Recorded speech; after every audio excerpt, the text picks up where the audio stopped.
नमस्कार, संस्कृति पीसीएस के इस यूट्यूब प्लेटफॉर्म पर आप सभी का स्वागत है। मेरा नाम है प्राची मिश्रा। तो स्वागत नहीं करोगे, हमारा 3-4 दिन बाद आपकी क्लास हो रही है।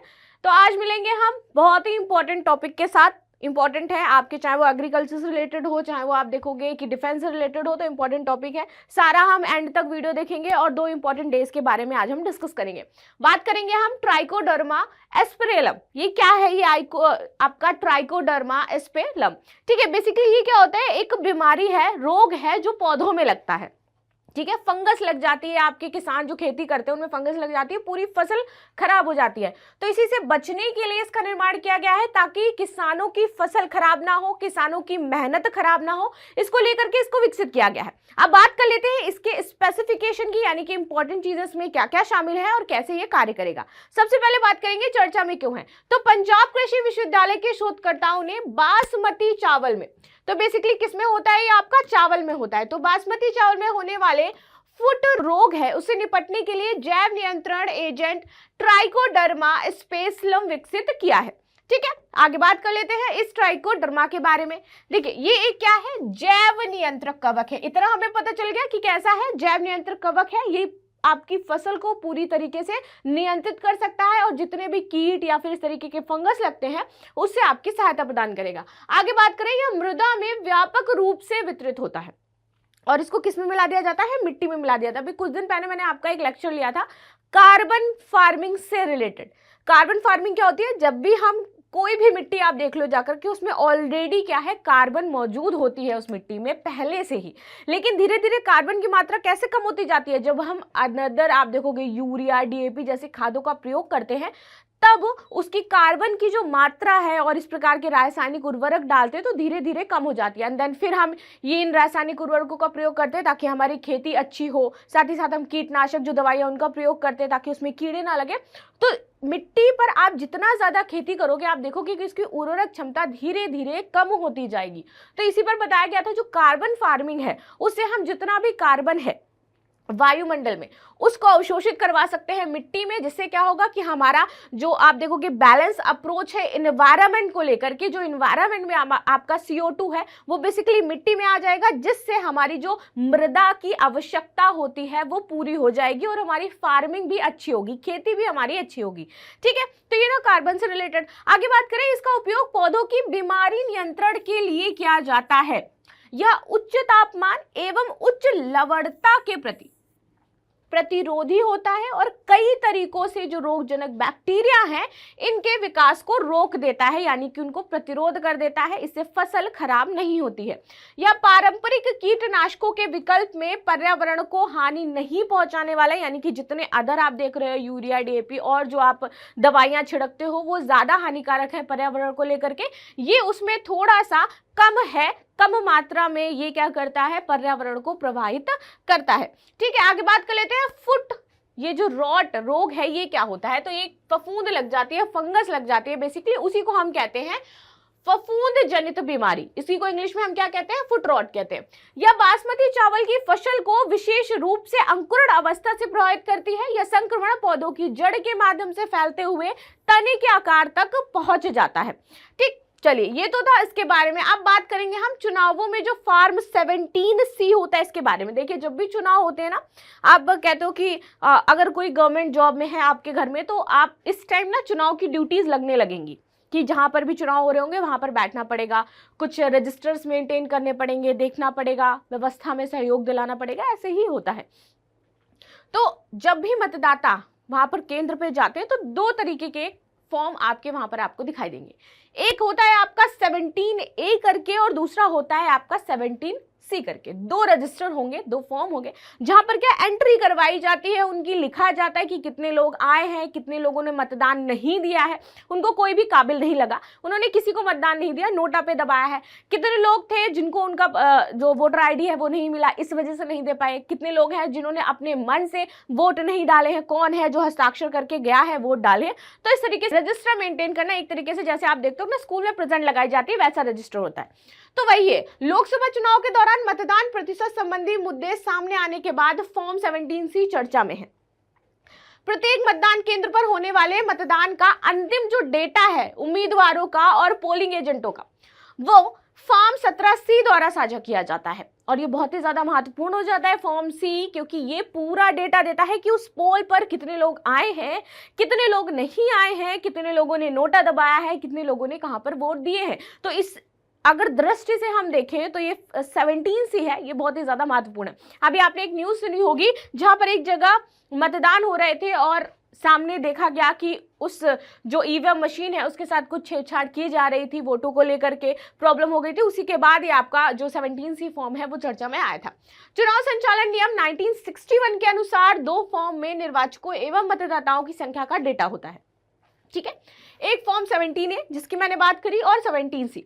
17A मतदाताओं का रजिस्टर है जिसमें मतदाता अधिकारी बूथ में आने वाले प्रत्येक मतदाता का हस्ताक्षर करवाते हैं। देखते हैं कौन आया है। मतदाता समाप्ति, जब मतदान समाप्त हो जाते हैं उसके पश्चात उम्मीदवारों के पोलिंग एजेंटों को 17C उपलब्ध कराया जाता है जो वहां पर मौजूद होते हैं और इसमें निम्नलिखित जानकारियां आपकी मौजूद होती हैं। अब ये जानकारियां कौन कौन सी होती हैं? तो सबसे पहले यहाँ पर मतदान केंद्र में उपयोग की जाने वाली ईवीएम मशीन की पहचान संख्या होती है उस 17C आपके फॉर्म में, जो कि इसको इंपॉर्टेंट बना देती है। दूसरा क्या होता है, किसी निर्वाचक क्षेत्र में जितने कुल निर्वाचक थे उनकी संख्या उसमें मौजूद होती है और मतदाताओं की संख्या मौजूद होती है। अब निर्वाचक और मतदाता अलग अलग कैसे? निर्वाचक यानी कि जो 18 साल से ऊपर हो गए हैं वो सारे आपके निर्वाचन दे सकते हैं, मतदान कर सकते हैं, और कितने लोग आए हैं उनमें से देने, तो दोनों संख्या यहाँ पर दी रहती है। रजिस्टर पर हस्ताक्षर करने के बाद अपना वोट दर्ज ना करने का निर्णय लेने वालों का स्पेशली यहाँ पर डेटा दिया जाता है। यहाँ पर मतदाताओं की संख्या लिख जाती है, इस संख्या वोटर आईडी वहां मेंशन हो जाती है कि इस वोटर आईडी ने क्या किया है, किसी को भी मतदान नहीं दिया है, नोटा पर अपना हस्ताक्षर किया है यानी दबाया है। मतदान करने की अनुमति ना पाने वाले मतदाताओं की संख्या होती है यहाँ पर। परीक्षण वोटों की कुल संख्या होती है। प्रति ईवीएम दर्ज किए गए वोटों की कुल संख्या होती है कि प्रति ईवीएम कितने वोट दर्ज किए गए। अब अगर इस रजिस्टर में थोड़ी सी भी हेराफेरी कर दी जाए या फिर इसका डाटा साझा ना किया जाए या फिर यहाँ पर ये सारी चीजें मेंशन ना की जाए तो ऑफ कोर्स हम क्या कर सकते हैं, वोटों में हेराफेरी कर सकते हैं, इसीलिए महत्वपूर्ण हो जाता है। चलिए अब बात कर लेते हैं, इस जानकारी का उपयोग जो है जो उम्मीदवार है वो मतगणना के दिन परिणामों को सत्यापित करने के लिए करते हैं और फॉर्म 17C में उल्लिखित डाटा को अंतिम माना जाता है। इसी के आधार पर किसी चुनाव परिणाम को चुनौती भी दी जा सकती है, रद्द भी किया जा सकता है, इसीलिए आपका जो फॉर्म है 17C वो महत्वपूर्ण हो जाता है। चलिए अब आगे बात कर लेते हैं हम, वनों पर संयुक्त राष्ट्र फोरम ने क्या कहा है, क्या इंपॉर्टेंट चीजें हैं। तो संयुक्त राष्ट्र फोरम के 19वें सत्र का आयोजन हुआ है जहां पर वनों से रिलेटेड एक डेटा पेश किया गया और कहा गया कि भारत में वनों की संख्या बढ़ रही है। ठीक, यानी कि ज्यादा वन लगाए जा रहे हैं भारत में। इसका आयोजन संयुक्त राष्ट्र मुख्यालय न्यूयॉर्क में किया गया। भारत में वन संरक्षण और टिकाऊ वन प्रबंधन में देश की प्रगति को रेखांकित किया गया है और पिछले 15 वर्षों में देश के वन क्षेत्रों में लगातार वृद्धि हुई है। बताया जा रहा है कि वर्ष 2010 से 2020 के बीच जो औसत वार्षिक वन क्षेत्र हैं इनमें शुद्ध वृद्धि के मामले में विश्व में भारत तीसरे स्थान पर आ रहा है। लेकिन जब हम ऐसे देखते हैं ना आकर के कि ग्राउंड लेवल पर, तो हमें लगता है कि वन है ही नहीं, तो किसको एज अ वन क्षेत्र में कंसीडर किया जा रहा है? क्या छोटे छोटे पौधे हैं उनको भी हम वन क्षेत्र में कंसीडर कर लेते हैं? तो ऑफकोर्स यदि इस तरीके से हम कंसीडर करेंगे तब तो हमारे पास वन क्षेत्र अच्छे हैं। और यदि हम ये बात करें कि हमारे पास जो परिपक्व पूरी तरीके से वन क्षेत्र हैं और बंजर भूमि वहां से हटा दे, वन कुछ क्षेत्र सूख रहे हैं, तो शायद हम इस डेटा को सही नहीं पाएंगे। ठीक, चलिए आप देखते हो कि आप किसी पार्क में घूमने जाते हो तो पेड़ों पे संख्या लिखी होती है, यानी कि वो पेड़ क्या है, सरकार की गणना में आ रहा है। सरकार को पता है कि यहाँ पर ये पेड़ उपस्थित है और यदि वह पेड़ आप काटते हो तो आपके ऊपर मामला भी दर्ज कराया जा सकता है। ठीक है, चलिए आगे बात करते हैं वनों पर संयुक्त राष्ट्र फोरम के बारे में। इसकी स्थापना वर्ष 2000 में संयुक्त राष्ट्र आर्थिक और सामाजिक परिषद के द्वारा की गई थी। संयुक्त राष्ट्र के सभी सदस्य देश इसमें क्या होते हैं, ऑटोमेटिकली शामिल हो जाते हैं। इसका उद्देश्य होता है कि सभी प्रकार के वनों की हमें क्या करना है, रक्षा करना है, उनका प्रबंधन करना है, वनों के संरक्षण और सतत विकास को बढ़ावा देना है, वनों के लिए राजनीतिक प्रतिबद्धता को मजबूत करना है। आप देखते हो अदर कंट्रीज हो गई, वहां पर अगर कहीं कंस्ट्रक्शन का काम चल रहा होता है तो पेड़ों को विस्थापित किया जाता है, ना कि काटा जाता है। विस्थापित इन द सेंस कि एक टेक्निक होती है जिसके माध्यम से पेड़ को जड़ सहित उखाड़ करके हम किसी अदर जगह पर लगा देते हैं, लेकिन भारत में क्या होता है, हम उसे जड़ से काट देते हैं। तो यदि इस तरीके की टेक्निक्स का प्रयोग किया जाएगा तो ऑफकोर्स भारत में वन क्षेत्र है उसमें वृद्धि हो सकती है, लेकिन सरकार इसको किस तरह से देखती है, ये सरकार के ऊपर है कि वो कब इन चीजों को ग्राउंड लेवल पर लेकर के आएगी। वैसे सरकार की पॉलिसी है कि यदि आप कंस्ट्रक्शन के लिए पेड़ों को काट रहे हो तो आपको उसका दुगना वन क्षेत्र किसी अदर जगह पर लगाना पड़ेगा, लेकिन ग्राउंड लेवल पर आप देखोगे जाकर के कोई भी ऐसा कार्य नहीं करता है। आगे बात करेंगे, मिखाइल मिशुस्तिन, ये रूस के प्रधानमंत्री बनाए गए हैं, इनके बारे में हम जानेंगे। तो हाल ही में मिखाइल मिशुस्तिन को रूस का प्रधानमंत्री नियुक्त किया गया है। ये वर्ष 2020 से रूस के प्रधानमंत्री हैं। अच्छा देखिए, यहाँ पर ये जो प्रधानमंत्री बनाए जाते हैं वो राष्ट्रपति की अनुशंसा पे बनाए जाते हैं, यानी कि जब तक राष्ट्रपति की इच्छा है तब तक वो प्रधानमंत्री बना रह सकता है, वो बनाया जाएगा। ठीक है, जो कार्यकाल है यहाँ पर ये 6 साल का है, यानी कि 6 साल तक रहेंगे। इसके बाद राष्ट्रपति का यदि मन होगा वापस ही इनको ही नियुक्त कर सकते हैं। तो इस प्रकार से यहाँ पर चलता है। इच्छा पद का देखिए, प्रधानमंत्री राष्ट्रपति की इच्छा तक पद धारण करता है जब तक राष्ट्रपति की इच्छा है। वैसे जो टाइम ड्यूरेशन है वो 6 साल है। रूस की सीमा की यदि बात की जाए तो ये आपकी लगती है किससे, जॉर्जिया से। यहां पर देख लो, ये है आपका रूस। ठीक है, ये हमारा एशिया कॉन्टिनेंट हो जाता है। अब यहाँ पर देख लेते हैं किससे लगती है, जॉर्जिया से लगती है। यहाँ पर ये बहुत छोटा मैप है इसलिए मैं इसको उस तरीके से पॉइंट आउट नहीं कर पा रही हूँ। यहाँ देख लेते हैं आप, अजरबैजान है, कजाकिस्तान, मंगोलिया, चीन, उत्तर Korea, Belarus, Ukraine, Latvia, Estonia, Lithuania, Poland, Finland, Norway, इनसे इसकी सीमा लगती है। राजधानी की बात करें तो यहाँ पर मॉस्को राजधानी है, मुद्रा रूसी रूबल है और इसकी संसद का नाम फेडरलिनो सोब्रानी है। ठीक है, ये याद रहेगा ना। चलिए आगे बात कर लेते हैं हम इसमें। दीपाली संघानी IFFCO के अध्यक्ष, इफ्को के ये बनाए गए हैं अध्यक्ष। तो ये इफ्को के अध्यक्ष बने, इन्हीं के बारे में हम जानेंगे। नाम क्या है इनका, दीपाली संघानी। ये अध्यक्ष के रूप में बलविंदर सिंह नकई का स्थान ग्रहण करेंगे और इनको 17वां अध्यक्ष चुना गया है इफ्को का। दीपाली संघानी वर्ष 2019 से इफ्को के उपाध्यक्ष के रूप में कार्य कर रहे थे और अब ये क्या होने वाले हैं, अध्यक्ष बनने वाले हैं।